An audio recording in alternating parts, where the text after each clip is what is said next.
Today, for a special feature on the Pioche project in Nevada, is the CEO of Sunrise Resources, Patrick Cheetham. Patrick, nice to speak to you. How are you? I'm very well, thanks. You? Yeah, good, thank you. Well, it's good to be diving into a bit more detail on the Pioche project. It's about Sepiolite, isn't it? I mean, first of all, I think the question is, what is Sepiolite? What's it used for?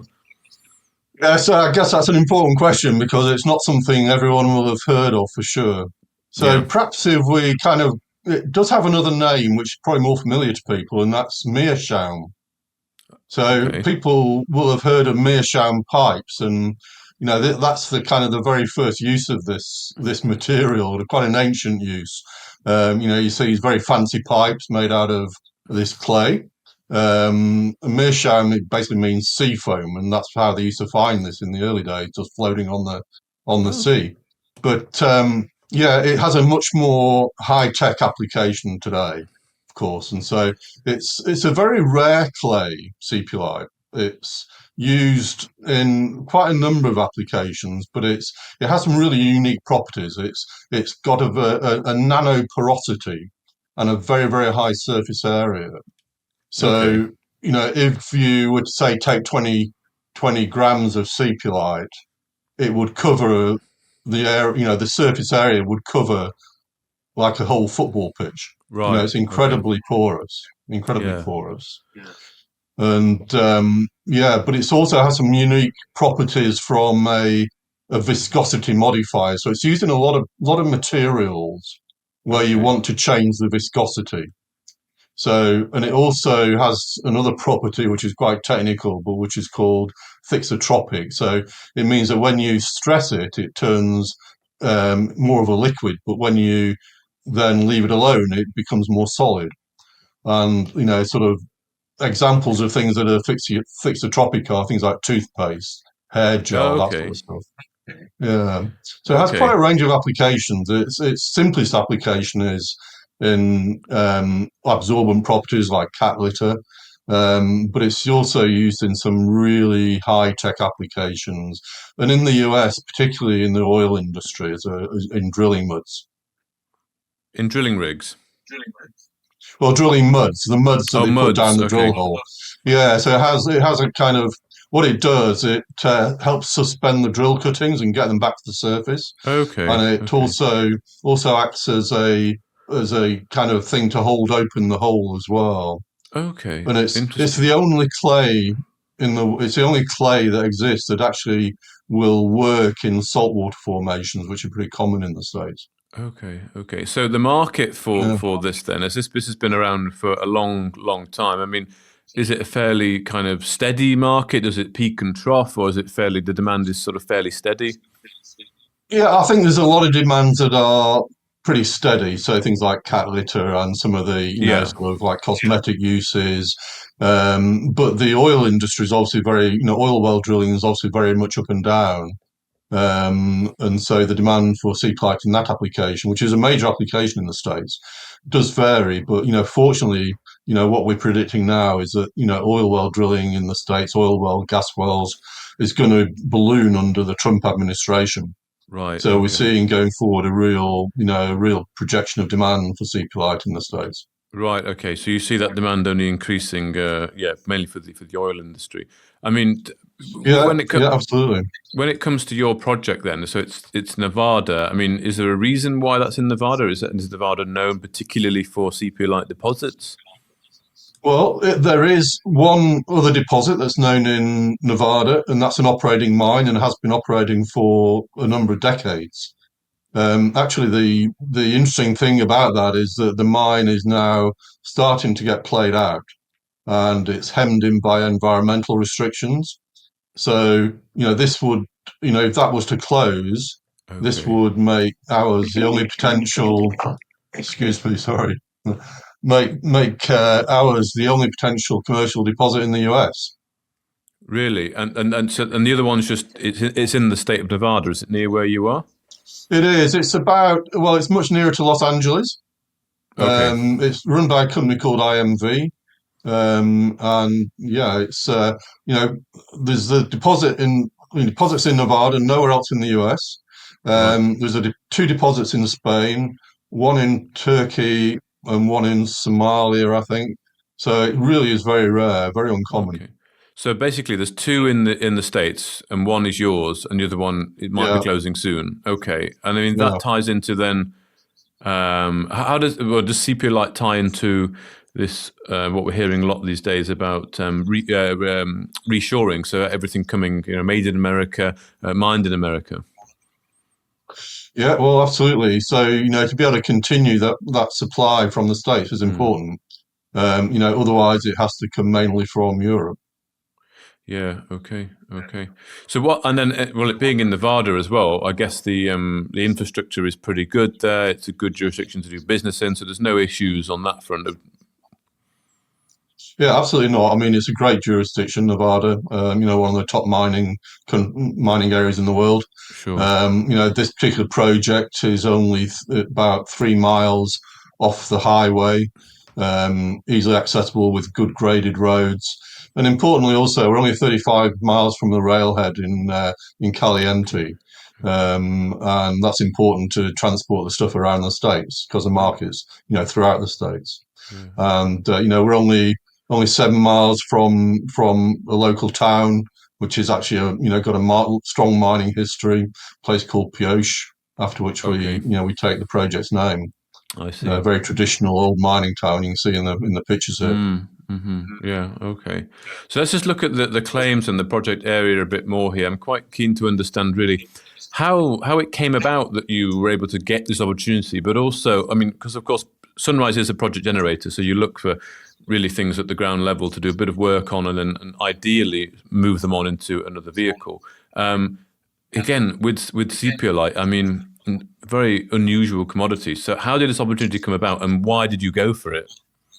Yeah, it's interesting, really. I think what it was basically it came up through some research we were doing at the state archives, and we came across this kind of half a page reference to seepulite or a material having been found, which looked a little bit similar to the material that was being mined elsewhere in Nevada. And the guy that wrote this bit of a paper was a very well respected geologist from Pioche, who was a mine manager at one of the old silver lead mines. And he actually staked the ground himself and he held it for something like over 20 years until he died. So I just figured, well, well respected geologist, held it for a long time, and there must be something of interest there. And I knew, of course, that seepulite was a rare material. So Mm. we sent someone out there to have a look at it and take some samples. And those samples came back pretty well, and that was the start of it. So we staked it, very low cost acquisition. Yeah, so it's been explored now by mainly by another company, Tulsa, for the past 2.5, 3 years. Okay, so well, let's just talk about the exploration then. So, I mean, in terms of historic exploration here, this geologist held it for a long time. Did he look to do much work on it? Well, no, there's not much evidence at all of him having done much. Okay, It was, when you go out there's certainly no record of anything. And when you go out in the field, there's not much to show that would suggest that a lot of work was done. sure. So that was a bit of a bit discouraging in some ways, but obviously the work we've done since then has, kind of bypassed all that now. And, we now know there's a large deposit of seep-like clay. So, the work that's been done here has been mostly mapping and drilling and trenching. 2 programs of drilling by Tulsa, which is an existing seep-like producer from Spain. They held an option to buy the project, but that option expired in actually it says 28th of October there, but it's actually in the end of December, 28th of December last year. So yeah, So they had the option, but so they decided not to effectively proceed and option it. that's right. So they had quite a large payout. They had to pay us $1.4 million to buy the project. Okay, And also had to pay quite a significant royalty, 3% ad valorem royalty. So we think that there were certainly issues in our discussions with them, opening their books to pay the royalty, and we feel that they did they were working on this right up to the end of December, and we feel that they perhaps didn't leave themselves enough time to fully evaluate this. But Okay. we'll never quite know, I think, why they didn't go ahead, and we don't know whether it was for internal reasons, for example. Yeah. Okay. But they've been working, doing sort of trenching and sampling for what, a couple of years? Yes, that's right. Yeah. Yeah. So, Okay. and two significant drill programs. And what did those results sort of turn up then? Do you know, in terms of understanding the geology, but also the economical viability of the Yeah, so from a sepiolite? geological point of view, basically this is a lake deposit of clay. So it was formed in a lake environment, and Okay. that lake was fed into by surrounding volcanoes, several million years ago. And that volcanic ash that went into the basin was then altered through brine alteration into a series of clay deposits with sepiolite. Okay. And the drilling has basically defined two main areas and possibly a third, sorry, two main layers and possibly a third layer of sepiolite within a very large area. Not much outcrop. There's sort of soils and gravels and sands covering most of the deposits, but only Mm. very thin. Okay. And this is a So picture of you what can, it looks like on the ground, is it? yeah, it's what we're showing there is some of the mineralogy of some of the original samples that we took when we first went out there, and you can see that the sepiolite contents were kind of up to nearly 90%, so very Right. high. Yeah, so that was kind of what really led us into it. Right. Okay. And that's what is it that works for sepiolite deposits? You want sort of 90%? Is that where you want to be, or is there a cutoff? But it's more about the quality of the sepiolite that's in the deposit, and how the kind of the nanoporosity is arranged. Right. Okay. It's Okay. a complex series of considerations, really. So the best thing to do is to test it. So you test it for specific applications. Okay. And have those tests been done? Yeah, so there's a series of tests been done by Tulsa on the drill samples, Okay. and we're just kind of getting all of that data from them now, and all the remaining samples returned to us. Okay. Obviously, with any deposit like this, there's variability across the deposit, and to some extent, we think Tulsa are a little bit spoilt by their own deposit. The character of the deposit that they have in Spain is quite a continuous deposit, Hmm. and the Nevada deposit that's being mined is much more lenticular. So they drilled on a very wide spacing. So their drill holes were kind of spaced over a total of like 3 kilometers long by 2 kilometer area and 30 drill holes. But the drill hole spacing was kind of, 300 meters apart, whereas the Nevada deposits are typically drilled on 50-meter spacing. So, because these deposits can be lenticular, if you drill them on too wide a spacing, you can't expect continuity from hole to hole. Okay. So, we have to go in now and do more detailed drilling, or someone has to go in and do more detailed drilling.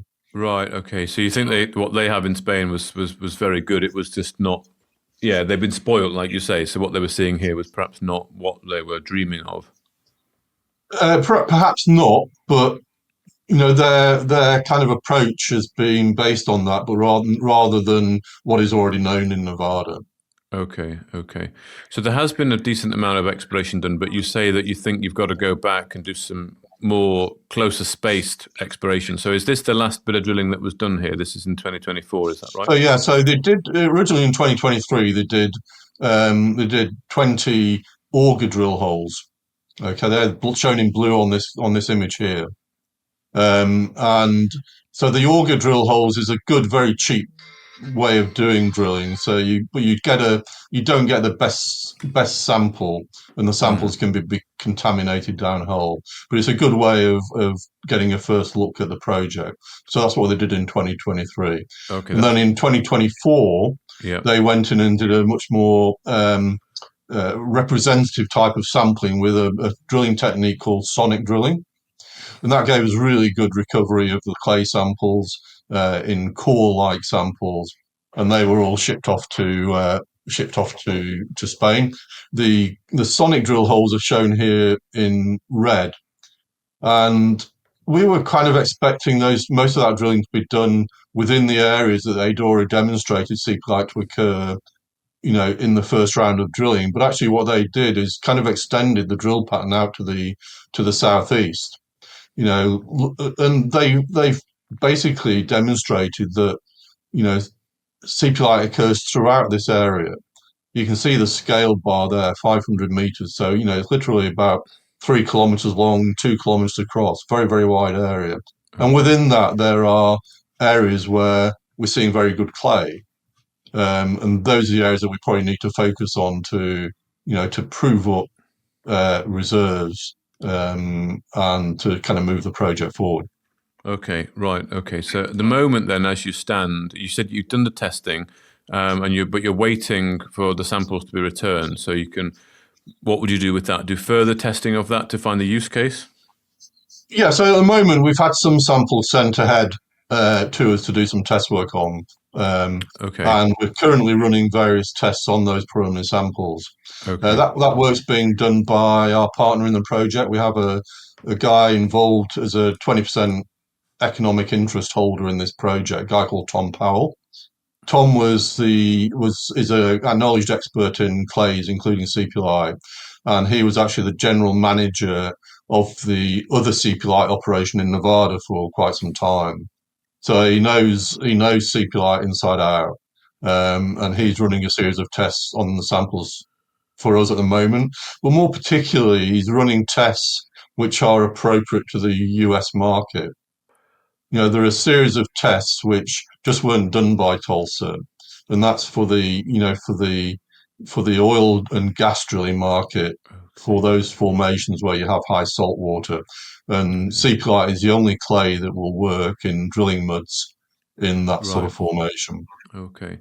So now it's effectively back fully in your wheelhouse, so to speak, then. Is that fair to say? So your plan is to get these samples back, do some testing to really define the use case with particular reference to internal use in the United States.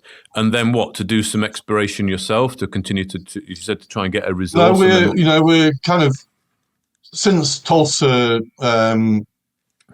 left the project, we've had several approaches from other companies. Okay. Companies that are either in the clay market as producers already, or people that buy seepulite in the markets at the moment. So because the supply is so constrained, those people who use seepulite are keen to get involved in new sources. So we're already doing some combined test work with one of those groups, and so we think that because the timing for a new market entrant is looking so good, we think that we will find a partner for this, and that would be sort of consistent with our project generator model. Right. Okay. So the plan for what sort of, let's say, 2025 would be to get another partner in. Would you plan doing any work on the ground, or is the focus really going to be marketing this project for another party? No, I think we probably will go and get some more samples. Okay. We want to get, the samples that are coming back from Spain are relatively small. We want to get some larger bulk samples. So, we'll probably get an excavator out there in due course and get some bigger samples. These things are all very close to surface or at surface. And so we can get some larger size samples very cheaply. Okay, good. Excellent. Well, that sounds like you've got a bit of a plan for the next few months on this project. And then what would be the ideal outcome for this year? Would it be to effectively have another partner on board with an option agreement? Yeah, I think that's the the ideal outcome. Sure. We're kind of heading in that direction with the interest shown. Okay, excellent. Well, thank you very much, Patrick, for your time today. Patrick Cheetham, the CEO there of Sunrise Resources, on their Pioche Sepiolite project in Nevada. Thank you very much. If you enjoyed this interview, then give us a thumbs up, a like or a retweet. Subscribe to us on YouTube or follow us on Twitter and hit that notification bell to be the first to know when we release new content. There's loads of great content on our website too, across all our programs at stockboxmedia.com. Thank you for watching.